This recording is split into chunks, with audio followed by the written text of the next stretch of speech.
नमस्कार, कंज्यूमर अड्डा में आपका स्वागत है। मैं हूं मनोज श्रीवास्तव और आज हम बात करेंगे HFMD की।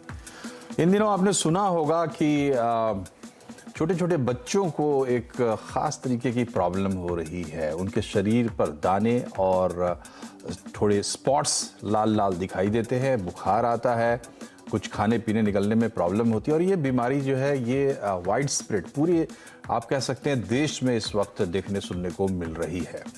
तो क्या है ये बीमारी और क्या है इसके लक्षण, क्या होंगे इसके उपाय, इसी पर आज हम चर्चा करेंगे क्योंकि इस वक्त खतरा उतना नहीं है जितना कि लोगों के अंदर घबराहट है। तो उस घबराहट का दूर होना जरूरी है और इसी पर आज हम बात करेंगे। लेकिन पहले आपको बता देते हैं कि बेसिकली ये बीमारी है क्या और इसमें क्या लक्षण आपको दिखाई देते हैं।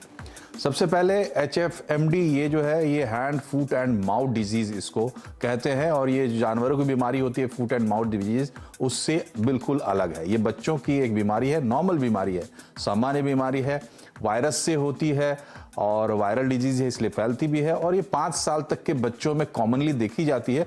लेकिन ये हो सकती है किसी भी उम्र के आदमी को। अब ये बच्चों को ही क्यों सताती है ये हम अपने एक्सपर्ट से पूछेंगे, लेकिन अभी आपको बताते हैं कि इस बीमारी के सामान्य लक्षण क्या है। बुखार है, गले में दर्द है, इसके अलावा जीभ, मुंह में छाले और हाथ पैर मुंह में फफोले जिसको हम कहते हैं वो होती है। थोड़ी थकान महसूस होती है, भूख की कमी होती है, घुटने कोहनी पर भी धब्बे आप देख सकते हैं और खाना निगलने में खास करके दिक्कत होती है क्योंकि मुंह के अंदरूनी हिस्से में छाले हो जाते हैं। वजह और क्यों ये कैसे फैलती है, तो किसी मरीज के लार से, म्यूकस से, उसके मल से ये फैल सकती है, फफोलों से जो लिक्विड निकलता है, रिश्ता है, अगर उसके संपर्क में कोई आता है, या खांसी या छींक, कोई मरीज की खांसी या छींक उससे हो सकता है। तो इस तरीके से पेशेंट के अगर बहुत नज़दीक आप रहते हैं तो इसका खतरा रहता है और जहाँ पे पेशेंट है, खांस रहा है, छींक रहा है, वहाँ पे कोई सरफेस है तो वायरस उस पर भी रहते हैं, तो उससे भी आपको नुकसान हो सकता है और वहां से भी ये बीमारी आपके पास आ सकती है। तो इसी बीमारी पर हम चर्चा करेंगे और मूल बात यह है कि सामान्य बीमारी है, बहुत घबराने वाली बीमारी नहीं है, लेकिन जागरूकता बड़ी जरूरी है क्योंकि लोगों को जानकारी है नहीं इसके बारे में। तो बात करेंगे आज हम senior consultant paediatrics doctor Jesal Seth, Medanta Medicity में senior consultant dermatology Ramanjeet Singh, चूंकि स्किन की प्रॉब्लम्स इसमें इन्वॉल्व है, और अपोलो अस्पताल लखनऊ के कंसल्टेंट पीडियाट्रिक्स डॉक्टर अनुभव पटेल। ये 3 लोग हमारे साथ हैं, 2 इसमें पीडियाट्रिक्स हैं और 1 हमारे साथ स्किन के डॉक्टर हैं। तो सबसे पहले आपसे शुरू करते हैं डॉक्टर जेसल। ये बताइए, आप तो मुंबई में हैं तो यहाँ काफी फैली हुई ये बीमारी, क्या ये नॉर्मल बीमारी है? कितनी बड़ी चिंता की बात है, लोग चूंकि जानते नहीं है और इसका नाम भी बड़ा टिपिकल है, HFMD। जी, बम्बई में पिछले 2-3 हफ्ते में हमने बहुत सारे बच्चों में देखा है कि ये हैंड फुट माउथ डिजीज हुआ है। हर साल एक्चुअली होता है, लेकिन इस साल हमने बहुत ज्यादा प्रमाण में देखा है। लेकिन बीमारी के हिसाब से बच्चों में जो सिम्टम्स आपने डिस्क्राइब किए हैं वो बराबर है। बच्चों में शुरू में हाथ पैर या मुंह से अल्सर्स या रेश या फोली फोली बोलते हैं वो होना चालू होता है। धीरे धीरे वो रेड रेड होते हैं, धीरे धीरे उसमें थोड़ा सा पानी भरता है और 3 से 5 दिन में, मैक्सिमम 7 दिन में वो धीरे धीरे कम होना भी चालू हो जाते हैं। इस बीमारी में बच्चे खाना पीना बहुत कम कर देते हैं क्योंकि उनको मुंह में दुखता है, क्योंकि अल्सर होते हैं, और उसके अलावा ओवरऑल भी उनका एपेटाइट कम हो जाता है। कोई कोई बच्चों में सामान्य फीवर, सर्दी, खांसी, शरीर में दर्द होना, ये सब चिन्ह दिखते हैं। ये बीमारी बहुत कॉन्टेजियस है। तो बच्चों में मोस्टली अगर स्कूल में अगर एक क्लास में बच्चे को हुई है और वो स्कूल में आता है तो उसके सलाइवा, उसके ड्रॉपलेट्स, रेस्पिरेटरी ड्रॉपलेट्स या उसके किसी भी सिक्रेशन के कांटेक्ट में आने के बाद दूसरे बच्चे को भी बीमारी होती है। उसकी वजह से जो फटाफट फैल रही है, स्कूल से ज्यादा फैल रही है। तो जब भी बच्चे को इस तरह के चिन्ह दिखाई देते हैं तो अभी तो स्कूल भी एडवाइस करे, हम भी एडवाइस करें कि उसको आइसोलेट करें। बच्चे इस बीमारी की वजह से एडमिट करके ट्रीटमेंट देना पड़े, एक्चुअली ऐसी कोई जरूरत नहीं पड़ी है। और ट्रीटमेंट मेनली सपोर्टिव केयर होती है, अच्छा हाइड्रेशन, गुड न्यूट्रिशन, आइसोलेशन, और जो जो सिम्टम्स है, अगर इचिंग हो रहा है या फीवर आ रहा है या फिर बॉडी एक हो रहा है तो उसके हिसाब से उसके सिम्टम सपोर्टिव ट्रीटमेंट हम लोगों ने एडवाइस की है और अभी तक सब बच्चों को रिकवर होते हुए देखा है। तो डॉक्टर जैसल ये भी बताइए कि आखिर बच्चों को ये ज्यादा टारगेट क्यों करती है बीमारी? ये एक प्रकार का वायरल डिजीज है। किसी भी एज में हो सकता है। ये एनिमल्स को नहीं होता है, लेकिन छोटे ही बच्चों में ये ज्यादातर देखा गया है। बड़ों में कभी मतलब देखा नहीं है, एडल्ट्स में भी देखा नहीं है। हम भी इतने सारे पीडियाट्रिशियंस बच्चों को एग्जामिन करते हैं, लेकिन बड़ों में ये देखा नहीं है। सो मोस्टली मुझे ऐसा लगता है कि बड़ों में शायद उनके एंटीबॉडीज है। बच्चों में, छोटे बच्चों में, खास करके 5-6 साल के छोटे बच्चों में ये ज्यादा देखा गया है। जी। डॉक्टर पटेल ये बताइए कि इस बार कुछ ज्यादा ये बीमारी दिख रही है। डॉक्टर ने भी कहा, डॉक्टर जैसल ने भी बताया कि इस बार कुछ ज्यादा देखने को मिल रही है। क्या हो सकती है इसकी वजह? जी नमस्कार। तो हाँ, इस बार थोड़ी ऐसा लगता है कि इस बार थोड़ा ज़्यादा हो रहा है ये हैंड फुट माउथ डिजीज़। उसके कई कारण हो सकते हैं। पहला कारण ये है कि पिछले 2-3 सालों से जो छोटे बच्चे हैं कोरोना की वजह से वो काफ़ी एक्सपोज नहीं हुए वायरसेस के लिए। तो जो ये वायरल डिजीज़ेज़ हैं वो इस बार ज़्यादा हो रही हैं, क्योंकि पहले बच्चे स्कूल जाते थे, थोड़ा वायरल डिजीज़ेज़ होते रहते थे तो एंटीबॉडीज़ बनती रहती हैं उसके लिए। तो ये डिजीज़ेज़ की जो प्रोसेस है उसमें ये बच्चे रिकवर करते रहते हैं और एंटीबॉडीज़ बनती रहती है, तो नेक्स्ट इन्फेक्शन जो होता है वो थोड़ा कम होता है। पर चूंकि पिछले 2-3 साल से बच्चे बिल्कुल भी एक्सपोज नहीं हुए हैं वायरस के लिए और अब स्कूल खुल गए हैं, बच्चे स्कूल जा रहे हैं, तो उनकी वजह से हो सकता है कि इस बार थोड़ा ज़्यादा होगा, इस बार ये डिजीज़ ज़्यादा दिख रहा है। जी। और ये बताइए डॉक्टर पटेल की ये डिजीज होती है तो लाइन ऑफ एक्शन क्या होना चाहिए? पहली बात तो माँ बाप कैसे श्योर हों, चूंकि बरसात का मौसम है, बुखार वगैरह तो कई कारणों से होते हैं, तो कैसे हम श्योर हों कि भाई ये इस तरीके की बात है? तो हैंड फुट माउथ डिजीज़ से पहली बात तो ये है कि माँ बाप को बिल्कुल भी घबराना नहीं चाहिए। जनरली ये बीमारी बहुत सीवियर नहीं होती है, माइल्ड होती है। और वायरल डिजीज़ में वैसे भी कोई ऐसे पर्टिकुलर दवाई का कोई रोल नहीं होता है। It is mainly a supportive treatment, मतलब कि जो बच्चे को बुखार आ रहा है हम बुखार की दवाई दें। बुखार में ज़्यादा थोड़ा लिक्विड डाइट थोड़ा अधिक रखें, क्योंकि पानी की कमी होने का डर होता है। माउथ से अगर बच्चा ओरली बिल्कुल नहीं ले पा रहा है, अल्सर्स की वजह से बहुत ज़्यादा दिक्कत हो रही है, तो कभी कभार केसेस में किसी केसेस में एडमिट करना पड़ता है। अदरवाइज जनरली बुखार 2-4 दिन में सेटल होने लगता है और बच्चे 4-5 दिन में इम्प्रूव हो जाते हैं। लेकिन अगर आपको ऐसा लगता है कि 2-3 दिन हो गए हैं, बच्चे को बुखार अभी भी बहुत तेज़ हो रहा है, 103-104 बुखार हो रहा है, बच्चा बिल्कुल नहीं खा पा रहा है, बिल्कुल पानी भी नहीं पी पा रहा है, तो अस्पताल ज़रूर आना चाहिए और दिखाना चाहिए।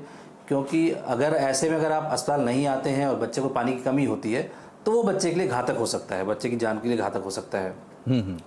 दूसरी बात, इसमें जो धब्बे आते हैं, लाल लाल धब्बे आते हैं, जैसा कि डॉक्टर जिसने बताया भी आपको, और माउथ में अल्सर्स होते हैं, तो ये एक इसके लिए कोई टेस्टिंग नहीं होती है। ऑल्दो वायरल टेस्टिंग कर सकते हैं पर ऐसा कुछ करने की ज़रूरत नहीं होती है। ये देख के कोई भी पीडियाट्रिशियन बता सकता है कि हैंड फुट माउथ डिजीज़ है कि नहीं। It is mainly a clinical diagnosis, मतलब हम देख के बता सकते हैं कि हाँ हैंड फुट माउथ डिजीज़ है। और मेनली सपोर्टिव ट्रीटमेंट करना है, मतलब बच्चे को थोड़ा आप पानी थोड़ा हाइड्रेट अच्छा रखें, पानी की तरल पदार्थ ज़्यादा दें, बुखार के लिए दवाई दे दें, इस टाइप की चीज़ें ज़्यादा देने की ज़रूरत होती है। तो सपोर्टिव ट्रीटमेंट रखें और अगर बुखार ज़्यादा हो या बच्चा ना खाए तो अस्पताल ज़रूर जाएं। जी। और डॉक्टर जैसल ये बताइए कि आइसोलेट करने की सलाह दे रहे हैं डॉक्टर्स, और ज़रूरी भी है क्योंकि वायरस है, तो आइसोलेशन छोटे बच्चे का करना है घर में, कुछ टिप्स आपके पास, कुछ सुझाव? आइसोलेशन का मतलब है कि बच्चों को, मतलब ये कोविड जितनी खतरनाक बीमारी नहीं है, तो हम ये बोलते हैं कि बच्चों को घर में रखो, स्कूल मत भेजो, ताकि दूसरे बच्चों को इन्फेक्शन ना हो।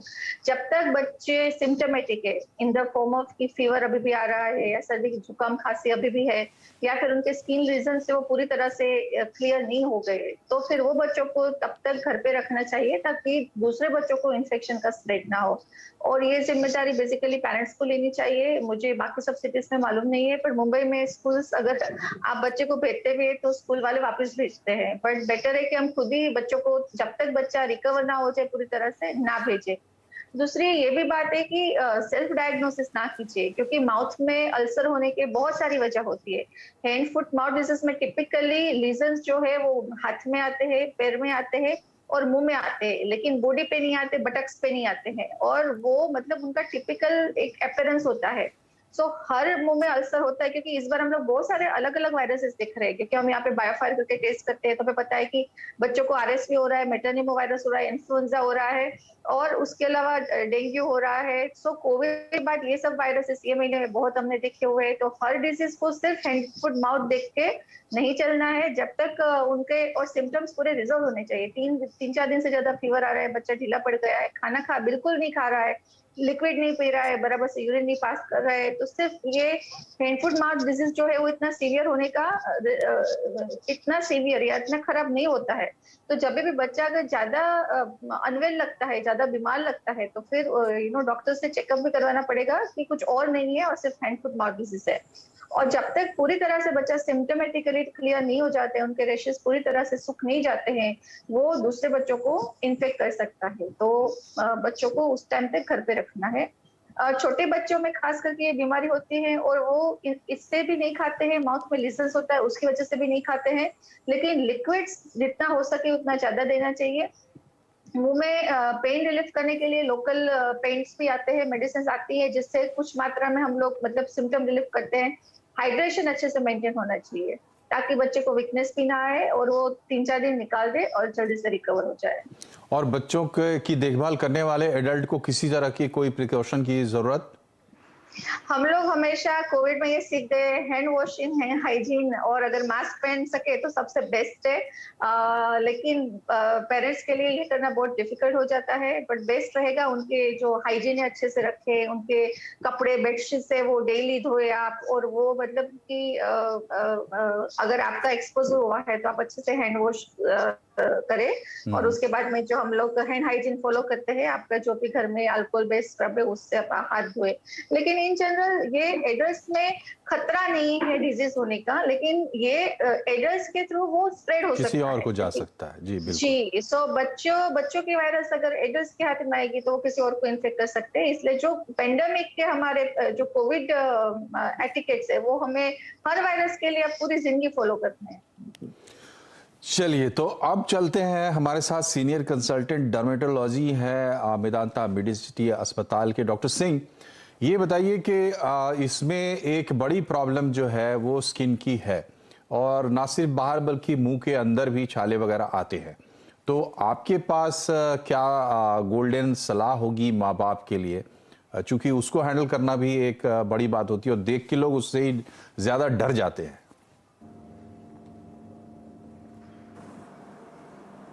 और डॉक्टर सिंह के साथ शायद संपर्क में थोड़ी सी गड़बड़ी हो रही है। डॉक्टर पटेल, ये बताइए कि बहुत जगह इस तरह की मांग उठी और स्कूलों को बड़ी परेशानी हुई, लोगों ने कहा कि भाई स्कूल बंद करो। एक आध जगह तो बंद भी हो गए स्कूल, चूंकि आजकल खौफ भी बैठा हुआ है लोगों के मन में। तो डॉक्टर पटेल ये बताइए कि इतनी घबराने की जब बात नहीं है, लोग कैसे समझेंगे? जी देखिए, ऐसा है कि स्कूल बंद तो नहीं करने चाहिए अनटिल कि अनलेस कि ये पैंडेमिक है, जैसे कोविड हुआ था वैसा तो नहीं है अभी सिचुएशन। तो स्कूल बंद करने की जरूरत नहीं। जैसे कि डॉक्टर सेठ ने बताया कि मेन जो चीज़ है वो आइसोलेशन है, तो जागरूकता बहुत ज़रूरी है पेशेंट्स के अंदर या पब्लिक के अंदर। और उनको ये पता होना चाहिए कि अगर उनके बच्चे को कोई भी ऐसा कुछ डिजीज़ हो रहा है कि जो इन्फेक्टिव है, जैसे कि हैंड फुट माउथ डिजीज़ की बात हो रही है, तो ऐसे अगर डायग्नोसिस होनी है या ऐसी बीमारी है आपके बच्चे को, तो एटलीस्ट उसको स्कूल ना भेजें।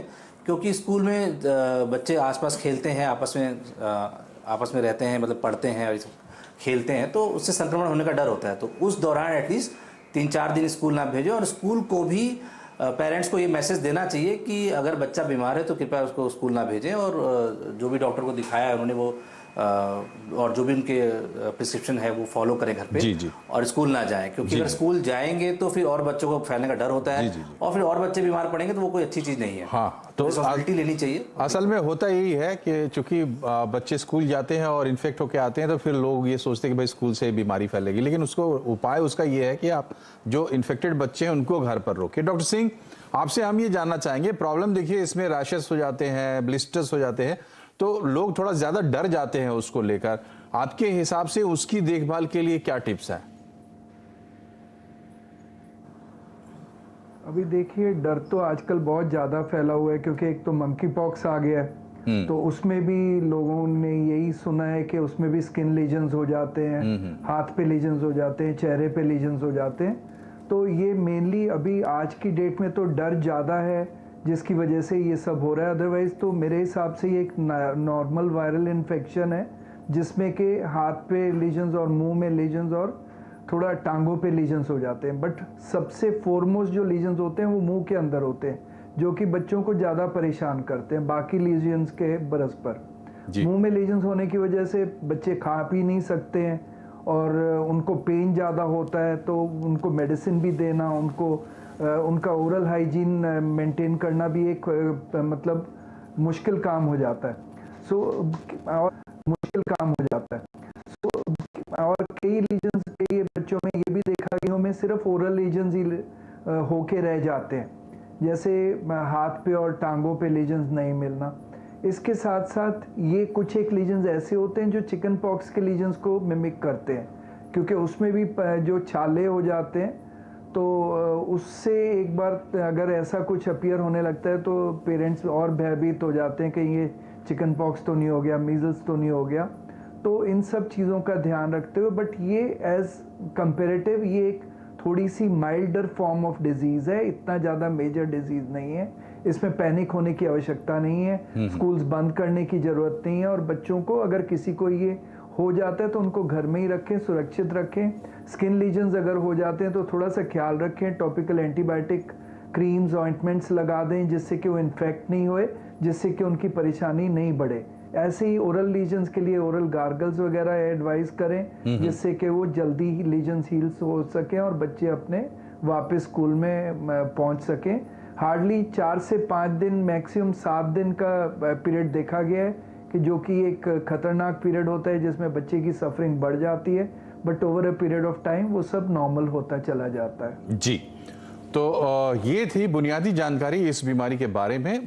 एक बार फिर से चलते हैं, हमारे साथ रमनजीत सिंह है, डॉक्टर डर्मेटोलॉजिस्ट है। तो डॉक्टर सिंह ये बताइए कि जो ये रैशेस हो रहे हैं या जो भी स्किन में चेंजेस हो रहे हैं, ये अपने आप सेटल हो जाएंगे बीमारी के बाद?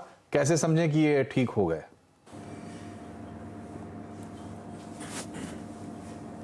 ये बहुत जल्दी सेटल हो जाते हैं, इसमें बहुत ज़्यादा लंबा समय नहीं लगता। About 7 to 10 days maximum period है जिसमें ये रैशेज सेटल हो जाते हैं।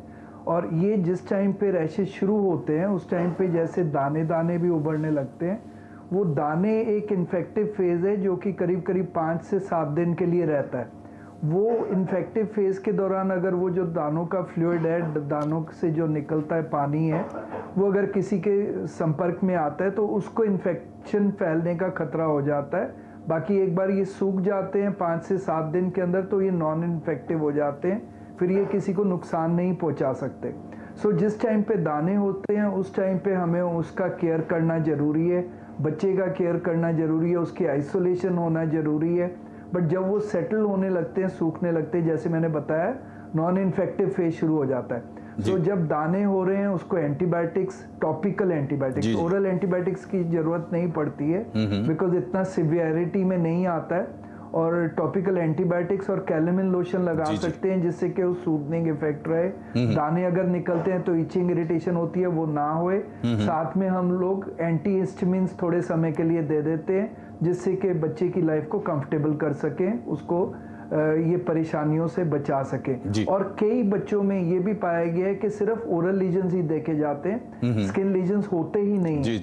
सो वो माइल्ड फीवर के साथ ओरल लीजन्स के साथ ही अपीयर हो जाते हैं और वो ग्रेजुअली सिम्टोमेटिक ट्रीटमेंट से वो सेटल हो जाते हैं। तो ओवरऑल इसमें पैनिक सिचुएशन नहीं क्रिएट करें, कुछ ऐसा खतरनाक बीमारी नहीं है जैसे मंकी पॉक्स या जो कोविड उससे परे है। ये डॉक्टर पटेल ये बताइए कि कैसे समझें कि अब ये बीमारी गई, बेदा हो गई? तो जो भी समझने वाली बात यह है कि जो भी आपको बीमारियों में जैसे दिक्कतें हुई थी, जैसे बुखार आ रहा था, बुखार में आराम होना, जो हाई ग्रेड फीवर आ रहा होगा 102 103 वो धीरे धीरे कम होने लगेगा। एक तो उसकी फ्रीक्वेंसी भी कम होगी, जैसे कि दिन में अगर 4 बार आ रहा होगा तो 2-3 बार होने लगेगा, फिर 1 बार होने लगेगा, फिर खत्म हो जाएगा धीरे धीरे।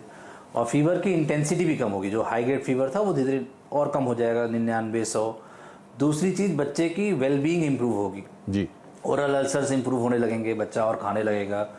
और प्लेफुल हो जाएगा। जो पहले की बेचारा जो बच्चा पहले सुस्त महसूस कर रहा होगा बीमारी की वजह से, असहज महसूस कर रहा होगा, उन सब चीज़ों में सुधार आने लगेगा जी। और जो ये स्किन लीजन्स है इसमें थोड़ा समय लग सकता है जाने में, पर वो धीरे धीरे 7 से 10 दिन में वो भी खत्म हो जाते हैं जी। तो बच्चे की वेलबींग देखनी है, बुखार की इंटेंसिटी का कम होना, फ्रीक्वेंसी का कम होना, मतलब कि जो पहले बुखार बार बार आ रहा था, हाई ग्रेड आ रहा था, वो धीरे धीरे कम होने लगेगा। ठीक है। और जो पहले दिन में 3-4 बार आ रहा होगा वो धीरे धीरे फिर 2 दिन, फिर 1 दिन होने लगेगा और बच्चा खाने पीने लगेगा, अल्सर्स में इंप्रूवमेंट होने लगेंगे। डॉक्टर सेठ सिम्टोमेटिक जब रिलीफ मिलने लगेगा तो आप ये समझ। जी जी। डॉक्टर सेठ, आपसे आखिरी सवाल संक्षेप में ही जवाब चाहेंगे।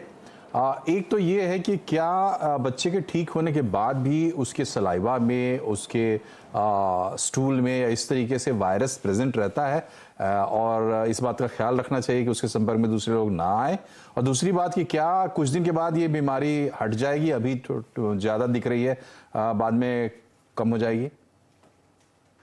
दोनों का जवाब दूंगी मैं। पहले तो ये बीमारी ऑलरेडी कम होना चालू हो गई है। जितने बच्चे हमने 2 हफ्ते पहले देखे या लास्ट वीक देखे, तो वो पिछले थोड़े 4-5 दिन में इतने नहीं देखे हैं, तो कम होना ऑलरेडी चालू हो गया है। और दूसरी बात है, यस, वायरस सलाइवा से और स्टूल से लंबे टाइम तक एक्सक्रीट हो सकता है। जो सीडीसी बोलता है कि it can excrete up two weeks, कुछ हफ्तों से कुछ महीने तक एक्सक्रीट कर सकता है। तो हो सके तो एक बार डिजीज हो गया उसके बाद में इस बच्चों की सलाइवा या फेसिस के कांटेक्ट में न आए तो ज्यादा अच्छा है जी। सो बेसिकली जो बेसिक हाइजीन है और हैंड वॉशिंग है, जो टेक्निक्स है अपनी कोविड की, वो फॉलो करनी है। और बच्चे को एम्फेसाइज करना है कि हम हर जगह पे, पर्टिकुलरली बच्चे जब स्कूल में जाते हैं तो हम उसके साथ नहीं जा सकते, वॉच नहीं कर सकते हैं, टीचर्स भी नहीं कर सकते हैं, क्योंकि बहुत सारे बच्चे होते हैं और 1-2 टीचर्स होते हैं। तो उनको बस वही सिखाना है कि वो अगर वॉशरूम यूज कर रहे हैं तो अच्छे से हैंड वॉश करें। ठीक है। तो ये थी महत्वपूर्ण जानकारी HFMD से संबंधित। आप तीनों डॉक्टर्स का बहुत बहुत शुक्रिया। और कार्यक्रम में जो मूल बातें निकल के आई, पहली बात तो ये है कि घबराना बिल्कुल नहीं, बहुत बड़ी बीमारी नहीं है, ये आई है जिस तरीके से उस तरीके से जा भी रही है। डॉक्टर सेठ ने बताया भी कि अब इसमें गिरावट देखने को मिल रही है, लेकिन बीमारी ठीक होने के कुछ समय बाद तक ये ध्यान रखना है कि बच्चे के सलाइवा वगैरह से ये और ना फैले। ऐसे भी वायरल डिजीज से हम आप सबको मिलकर लड़ना है, हाइजीन के सहारे लड़ना है। बहुत बहुत धन्यवाद, नमस्कार।